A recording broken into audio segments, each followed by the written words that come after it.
Groups actually can be easier than girls by themselves, especially when you're talking about the absolute hottest girls. And here's why. Hey guys, welcome back. We have an excellent question, I think a very important one today. And just a quick reminder, if you want your questions answered, post them here on the YouTube channel, or you can send them over to questions@toddvdating.com. Anyway, today's question is this. What is your general approach for groups? When I go out, 70% of the time, girls are grouped up at a bar or in a square during the daytime. Okay, so interesting question. And actually, I think this is kind of a low percentage estimate. It's probably higher than that, especially in night game. If it were actually only 70%, that would mean that 30% of the time they're not, which would make it not a problem at all. You just approach the 30% that are not if you don't want to do groups. You could avoid it very easily. And to be fair, you even could avoid groups in day game if you wanted to. I know lots of guys doing day game who actually just flat out don't do groups, and it works fine for them because one of the major benefits of day game is you can actually find girls alone. You don't have to deal with group dynamics. However, oftentimes, the most attractive girls are in groups, especially in night game. It's almost impossible to find girls who are by themselves. So you will have to learn groups, especially if you're going to do night game and if you want the hottest girls. There are basically two ways to open a group. You can either open the girl you're talking to and then transition and engage the group, or you can open the whole group and then transition to choose your target, so to speak, decide which girl you're actually interested in. And it doesn't really matter which order you go in, but you do need to probably do both within the first 20 to 30 seconds. All right.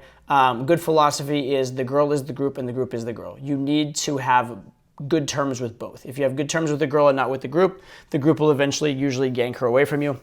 If you had good terms with the group but not with the girl, it may be very, very hard to end up in a one-on-one conversation or take it anywhere with the girl. Aside from that initial engagement, the most important kind of idea in a group set is that it's actually not that different from an individual set, because in a good group set of more than two girls, you're most likely going to try and end up in a one-on-one conversation anyway. So you spend your time engaging the girl and then the group, or the group and then the girl, and the goal is to end up one-on-one with the permission of the group, and then from there you can escalate and take it from there.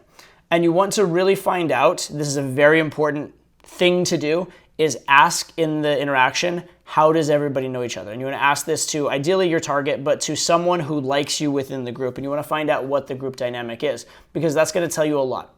Primarily, it's going to tell you, should you be getting a phone number, or are you trying to take a girl home or take a girl on an instant date? If the group is very tight-knit and they're just not leaving each other's company, a group set is going to be a phone number. And in all likelihood, a lot of group interactions will end up being phone numbers rather than situations where you're taking the girl home. But you want to find it out. So how does everybody know each other? Also, it'll tell you how protective the group is. It might tell you who has a boyfriend and who doesn't have a boyfriend, and all of that can dictate your strategy. So that's a very key moment in the interaction, is when you ask, how does everybody know each other? Beyond that, you want to find out from that question, who are most important to the girl you're most interested in. It may be a group of 8, but for practical purposes, it's actually a group of 2, because it's her and her best friend, and then 6 other people who her best friend knows who she's never met. And for practical purposes, then all you really need is her and her best friend. So that's also critical information. What you typically want to do is you want to be really positive, happy, even teasing and joking is fine with all of the group. However, you only build man-to-woman communication with your targets, okay? So, oh my God, you guys are so much fun, you're so cool, we're all having fun together, you're a pain in the ass, right? The target is treated differently. The target is the one with whom you're creating tension, with whom you're creating drama, with whom you're creating that man-to-woman, are we gonna like each other, are we not gonna like each other sort of tension. When it comes to groups, there are really 2 different types of groups, maybe 3 different types of groups you'll have. There's 2 girls together, there's a group of like 3 or 4, i.e. a small group, and then there's a bigger group. For the small group, 3 or 4 people, or the bigger group, your main objective is pretty much the same, which is go in, talk to them all, win them over, and be able to isolate the girl. The only difference is that in the smaller group, there's less chaos. However, it's also usually more tight-knit, so it may be harder to get your girl to leave the group. In a bigger group, you have to deal with more chaos, more nonsense, more people to meet, but then it's likely that the bonds between them are not as strong, and it's more likely you may be able to actually isolate your girl, have a one-on-one conversation, and things may go actually further because of that. But the general strategy is pretty much the same. The 2 set is very different. In the group of 2, you're not going to be able to isolate. You're not going to be able to get the girl away from her friend, because what would that do? That would leave her friend all alone, bored, and perhaps vulnerable in the club, or just alone and bored in daytime. So you're going to have to game the girl with her friend there. And I actually recommend gaming through the friend. So for example, you can talk about girl A to girl B. So you can say to the friend, you seem really cool. Your friend, I have to ask though, like you've known her a while, is she trouble? Is she bad news? Would it be a bad idea for me to date her? That kind of thing. And so all the kind of qualifying type stuff and all the teasing stuff you're going to say to the girl, you can actually say to the friend about the girl. And that way they're both overhearing it. They're both participating, but you're keeping the other girl involved the entire way along.